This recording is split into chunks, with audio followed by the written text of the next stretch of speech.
स्वागत है आपका medical officers Rajasthan YouTube channel पर। आज हम एक बहुत ही दिलचस्प सफर पर चलेंगे, ये समझने के लिए कि कैसे एक बिल्कुल साधारण से दिखने वाली एम्ब्रियोनिक संरचना, हाँ, जिसे न्यूरल ट्यूब कहते हैं, बिल्कुल न्यूरल ट्यूब, वो कैसे विकसित होकर हमारा इतना जटिल कॉम्प्लेक्स ब्रेन बनाती है। इस पूरी प्रक्रिया को कहते हैं न्यूरल ट्यूब का क्षेत्रीकरण या regionalisation of the neural tube. और हमारे पास एक काफी अच्छा डायग्राम भी है जो इसे स्टेप बाय स्टेप दिखाता है। हाँ, वो काफी मददगार रहेगा। तो आज हमारा लक्ष्य यही है कि इस विकास यात्रा के जो मुख्य पड़ाव हैं उनको समझे और ये जाने कि ट्यूब के कौन से हिस्से वयस्क मस्तिष्क की किन संरचनाओं को जन्म देते हैं। बिल्कुल, जैसे किसी बिल्डिंग का ब्लूप्रिंट देख रहे हो हम। हाँ बिल्कुल, कि कौन सा हिस्सा क्या बनेगा। तो चलिए शुरू करते हैं। सबसे पहला कदम क्या है, मतलब ये शुरुआत कहाँ से होती है? देखिए, शुरुआत होती है न्यूरल ट्यूब से ही। एम्ब्रियोनिक डेवलपमेंट में ये बहुत जल्दी बन जाती है। अब इस ट्यूब का जो आगे का हिस्सा है, रोस्ट्रल एंड जिसे कहते हैं, वो तेजी से बढ़ने लगता है। वहीं पे ब्रेन डेवलपमेंट फोकस होता है। अच्छा, तो विकास के शुरुआती दौर में ही करीब चौथे हफ्ते के आसपास इस आगे वाले हिस्से में 3 साफ उभार, मतलब सूजन जैसी चीजें दिखने लगती हैं। 3 उभार, ओके। हाँ, इन्हें ही हम कहते हैं 3 प्राथमिक मस्तिष्क उभार या 3 प्राइमरी वेसिकल्स। तो ये है ब्रेन का पहला बिल्कुल बेसिक खाका। कौन कौन से हैं ये 3? ये है सबसे आगे वाला फोर ब्रेन, अग्र मस्तिष्क। इसे प्रोजेंसेफलॉन भी कहते हैं। प्रोजेंसेफलॉन, ठीक है। उसके ठीक पीछे आता है मिड ब्रेन, मध्य मस्तिष्क या मीसेंसेफलॉन। मीसेंसेफलॉन। और सबसे पीछे होता है हाइंड ब्रेन, पश्चिम मस्तिष्क या रोम्बेंसेफलॉन। ये नीचे स्पाइनल कॉर्ड से जुड़ा रहता है। अच्छा, डायग्राम में भी ये अलग अलग रंगों से साफ दिख रहे हैं। फोर ब्रेन आगे, मिड ब्रेन बीच में और हाइंड ब्रेन पीछे। ये ब्रेन डेवलपमेंट का पहला सबसे बुनियादी विभाजन है। यहीं से सारी कॉम्प्लेक्सिटी शुरू होती है। दिलचस्प। Fore brain, mid brain, hind brain, ये नाम तो सुने हैं, लेकिन जैसा आपने कहा और हम जानते भी हैं, एडल्ट ब्रेन तो कहीं ज्यादा जटिल होता है। हाँ बिल्कुल। तो सिर्फ इन 3 हिस्सों से इतने सारे फंक्शंस कैसे होते हैं? क्या ये 3 उभार ही आगे और बंटते हैं? आपने बिल्कुल सही पॉइंट पकड़ा। ये सिर्फ पहला फेज है। कहानी यही खत्म नहीं होती, बल्कि यहाँ से और भी पेचीदा और इंटरेस्टिंग होती जाती है। अच्छा। हाँ, करीब 5वें हफ्ते के आसपास ये जो 3 प्राइमरी वेसिकल्स थे, ये और डेवलप होते हैं और विभाजित होकर 5 द्वितीयक उभार बनाते हैं, 5 सेकेंडरी वेसिकल्स। 5, 3 से 5, ओके। हाँ, ये डेवलपमेंट का अगला जरूरी स्टेज है। इससे ब्रेन और ज्यादा स्पेसिफिक एरियाज में बढ़ जाता है, बदलता है। ये 2 हिस्सों में बढ़ जाता है। सबसे आगे वाला हिस्सा कहलाता है टेलेंसेफेलॉन, टेलेंसेफेलॉन, और उसके ठीक पीछे वाला हिस्सा बनता है डायेंसेफेलॉन।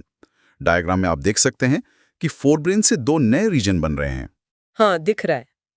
तो फोर ब्रेन 2 में बट गया, टेलेंसेफेलॉन और डिएंसेफेलॉन। और मिड ब्रेन और हिंड ब्रेन, उनका क्या? मिड ब्रेन यानी मेसेंसेफेलॉन, वो डिवाइड नहीं होता। अच्छा, वो नहीं बटता। नहीं, वो जैसा था वैसा ही रहता है। और एडल्ट ब्रेन में भी मिड ब्रेन ही कहलाता है। इसका मतलब ये नहीं कि वो डेवलप नहीं होता, पर वो अलग हिस्सों में बढ़ता नहीं है। ठीक है। डायग्राम में भी वो एक सिंगल यूनिट की तरह ही आगे बढ़ता दिखता है। समझ गई। मिड ब्रेन अपनी पहचान बनाए रखता है और हिंड ब्रेन यानी रोम्बेंसेफेलॉन, हिंड ब्रेन भी फोर ब्रेन की तरह 2 हिस्सों में बढ़ जाता है। ओके। उसका जो आगे वाला हिस्सा है वो कहलाता है मेटेंसेफेलॉन, मेटेंसेफेलॉन। और पीछे वाला हिस्सा जो सीधा स्पाइनल कॉर्ड से जुड़ता है वो कहलाता है माइलेंसेफेलॉन। माइलेंसेफेलॉन, ठीक है। तो कुल मिलाकर हो गए हमारे पास 5 सेकेंडरी वेसिकल्स। फोर ब्रेन से आए टेलेंसेफेलॉन और डायेंसेफेलॉन, मिड ब्रेन से मेसेंसेफेलॉन, जो बदला नहीं, हाँ, और हिंड ब्रेन से मेटेंसेफेलॉन और माइलेंसेफेलॉन।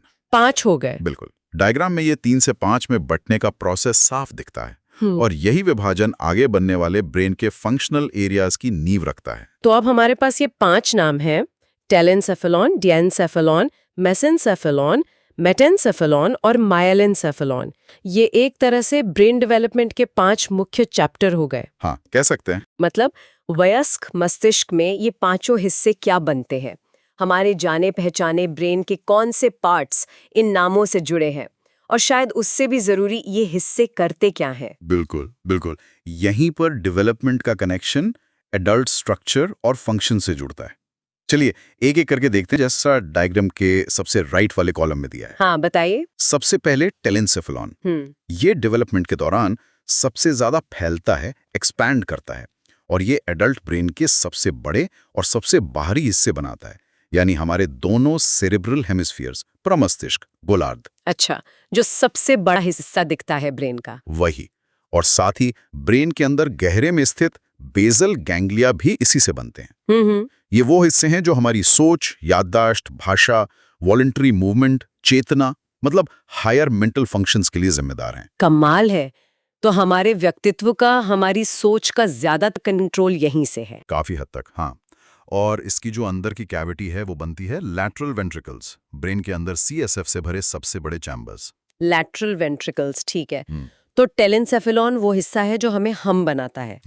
अगला कौन सा है? डाइनसेफेलॉन। हाँ, अगला है डाइनसेफेलॉन। ये टेलेंसेफेलॉन के ठीक नीचे और बीच में होता है। ओके। इससे अडल्ट ब्रेन के कई बहुत जरूरी सेंटर्स बनते हैं, जैसे थैलेमस और हाइपोथैलेमस। थैलेमस और हाइपोथैलेमस, हाँ, ये तो बहुत जरूरी हैं। बिल्कुल। थैलेमस एक तरह का रिले स्टेशन है। बॉडी से आने वाली लगभग सारी सेंसरी इंफॉर्मेशन, दर्द, टेम्परेचर, टच, यहीं से होकर सेरेब्रल कॉर्टेक्स तक जाती है। और हाइपोथैलेमस हमारे शरीर के ढेरों ऑटोमेटिक फंक्शंस कंट्रोल करता है, जैसे भूख, प्यास, बॉडी टेम्परेचर, सोने जागने का साइकिल, हार्मोन्स का बैलेंस। ये सब हाइपोथैलेमस से? हाँ। और एक और हैरान करने वाली बात, हमारी आंखों का रेटिना भी इसी डायनसेफेलॉन से डेवलप होता है। क्या? रेटिना, आंख का हिस्सा, वो ब्रेन के इतने अंदर के हिस्से से जुड़ा है? हाँ, डेवलपमेंटली ये दिखाता है कि विकास कितना मतलब अनोखा हो सकता है। वाकई। अच्छा, और डायनसेफेलॉन की कैविटी वो क्या बनती है? डाइनसेफेलॉन की कैविटी बनती है थर्ड वेंट्रिकल, एक पतला सा चेंबर जो दोनों लैटरल वेंट्रिकल्स के बीच में होता है। थर्ड वेंट्रिकल, ठीक है। तो टेलेंसेफेलॉन और डायनसेफेलॉन मिलकर पुराने फोब्रेन से बने। अब मिड ब्रेन का क्या हुआ, जो बटा नहीं था? मेसेंसेफेलॉन, वो अडल्ट मिड ब्रेन ही बनता है, मध्य मस्तिष्क। साइज में छोटा होता है पर काम बहुत जरूरी करता है। ये विजुअल और ऑडिटरी रिफ्लेक्सेस, जैसे अचानक कोई तेज आवाज सुनकर चौंकना या उस तरफ देखना, हाँ। और बॉडी मूवमेंट के कंट्रोल में भी इसका रोल है। ओके। और इसकी कैविटी? इसकी कैविटी एक पतली सी ट्यूब होती है, जिसे कहते हैं सेरिब्रल एक्वाडक्ट। Cerebral aqueduct. हाँ, ये ट्यूब तीसरे वेंट्रिकल को नीचे चौथे वेंट्रिकल से जोड़ती है। ये बहुत जरूरी कनेक्शन है। अगर ये किसी वजह से ब्लॉक हो जाए तो सीएसएफ का फ्लो रुक सकता है और हाइड्रोसेफाइलिस जैसी प्रॉब्लम हो सकती है। अच्छा, तो ये एक्वाडक्ट एक बहुत जरूरी पैसेज है। समझ गई। अब हिंड ब्रेन के दो हिस्सों पर आते हैं, मेटेंसेफेलॉन और माइलिनसेफेलॉन। हाँ, तो मेटेंसेफेलॉन से दो मेन स्ट्रक्चर्स बनते हैं, एक तो पॉन्स और दूसरा सेरिबेलम, अनुमस्तिष्क। सेरिबेलम, हाँ, छोटा दिमाग जिसे कहते हैं। बिल्कुल। पॉन्स ब्रेन के अलग अलग हिस्सों के बीच सिग्नल भेजने का एक पुल जैसा काम करता है। पॉन्स का मतलब ही पुल होता है, और रेस्पिरेशन के रेगुलेशन में भी मदद करता है। और सेरिबेलम, वो तो बॉडी बैलेंस, कोऑर्डिनेशन और फाइन मोटर स्किल्स जैसे लिखना या कोई म्यूजिकल इंस्ट्रूमेंट बजाना, इसके लिए बेहद जरूरी है। सही बात है। बैलेंस और कोऑर्डिनेशन के बिना तो कुछ भी मुश्किल है। बिल्कुल। और मेटेंसेफेलॉन की जो कैविटी है वो फोर्थ वेंट्रिकल का ऊपरी हिस्सा बनाती है। फोर्थ वेंट्रिकल का ऊपरी हिस्सा, ठीक है। और हाइंड ब्रेन का आखिरी हिस्सा, माइलिनसेफेलॉन। आखिरी है माइलिनसेफेलॉन। ये अडल्ट ब्रेन का सबसे निचला हिस्सा बनता है। Medulla oblongata. हाँ, ये सीधा स्पाइनल कॉर्ड से जुड़ता है। मेड्यूला हमारे जीवन के लिए सबसे जरूरी ऑटोमेटिक फंक्शंस को कंट्रोल करता है, जैसे हार्ट रेट, ब्लड प्रेशर, सांस लेना। ये वो चीजें हैं जिन पर हमारा कोई सचेत कंट्रोल नहीं होता, पर इनके बिना जीवन ही संभव नहीं है। सही है, वाइटल फंक्शंस। बिल्कुल। और माइलिनसेफेलॉन की कैविटी फोर्थ वेंट्रिकल का निचला हिस्सा बनाती है। कमाल है, मतलब एक सीधी सी ट्यूब और उससे इतने अलग अलग स्पेशलाइज्ड हिस्से बन गए। सोचने वाले सेरेब्रल हेमिस्फीयर्स से लेकर जीवन चलाने वाले मेड्यूला तक। है ना अद्भुत? ये पूरी प्रक्रिया वाकई एक शानदार ऑर्केस्ट्रा जैसी लगती है, जहां हर इंस्ट्रूमेंट अपना सही रोल सही समय पर प्ले कर रहा है। आपने हर हिस्से के साथ उसकी दीवार, वॉल और गुहा, कैविटी का भी जिक्र किया। डायग्राम में भी ये दिखाया गया है। इसका क्या महत्व है? क्या ये सिर्फ एक क्लासिफिकेशन है? नहीं, ये सिर्फ क्लासिफिकेशन नहीं है। ये ब्रेन के डेवलपमेंट और फंक्शन को समझने के लिए बहुत जरूरी है। देखिए, जैसा हमने कहा, न्यूरल ट्यूब शुरू में खोखली होती है ना? हाँ।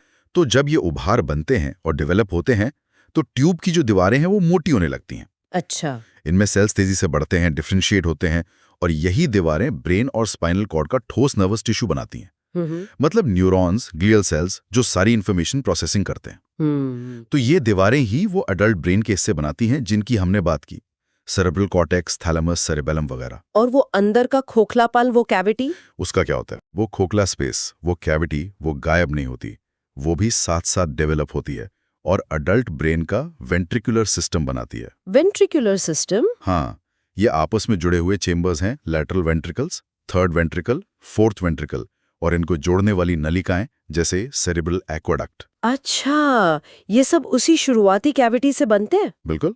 और इन गुहाओं में भरा रहता है सेरिब्रोस्पाइनल फ्लूइड, CSF, जो लगातार बनता है और बहता रहता है। CSF? हाँ, और CSF के बहुत जरूरी काम है। ये ब्रेन को पोषण देता है, शॉक से बचाता है, कुशन की तरह काम करता है, ब्रेन के वजन को हल्का महसूस कराता है और मेटाबॉलिज्म के वेस्ट प्रोडक्ट्स को हटाने में भी मदद करता है। तो दीवारें यानी ठोस टिश्यू और कैविटीज यानी CSF वाले स्पेस, ये दोनों एक साथ एक ही बेसिक प्लान से डेवलप होते हैं और मिलकर काम करते हैं। विकास है, एक पूरी फंक्शनल यूनिट बन रही है, काम करने वाले हिस्से और उनको सपोर्ट करने वाला, पोषण देने वाला इंटरनल सिस्टम। बिल्कुल सही। और ये सब कुछ प्रेगनेंसी के शुरुआती कुछ हफ्तों में ही इतनी सटीकता से होता है, ये सोचना ही मतलब कमाल लगता है। बिल्कुल, और इसी सटीकता की वजह से ये प्रोसेस बहुत नाजुक भी होता है। हाँ, ये तो है। अगर इस डेवलपमेंट के किसी भी स्टेज में, चाहे वो प्राइमरी वेसिकल्स का बनना हो या सेकेंडरी वेसिकल्स का विभाजन या फिर न्यूरल ट्यूब का ठीक से बंधना ही क्यों ना हो, अगर कोई भी गड़बड़ी हो जाए तो गंभीर जन्मजात विकृतियां हो सकती हैं।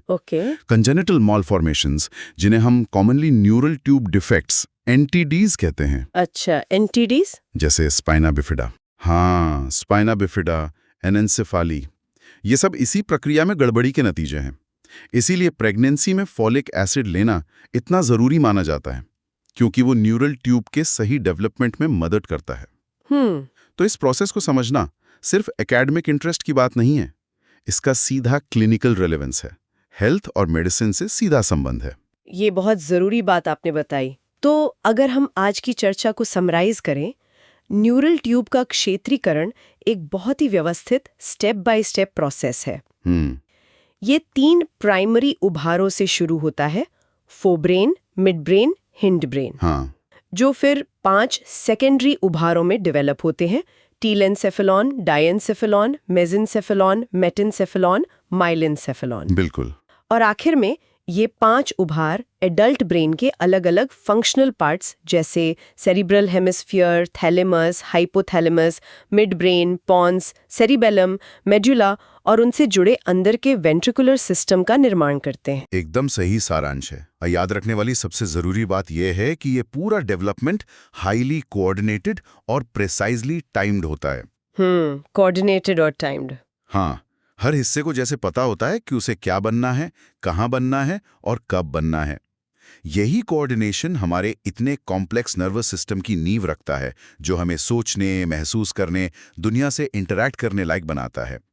ये नेचर की अद्भुत इंजीनियरिंग का एक बेहतरीन नमूना है। वाकई। जाते जाते एक सवाल श्रोताओं के लिए छोड़ जाते हैं, जिस पे वो और सोच सकते हैं। आखिर इस पूरी जटिल प्रक्रिया को कंट्रोल कौन करता है? अच्छा सवाल है।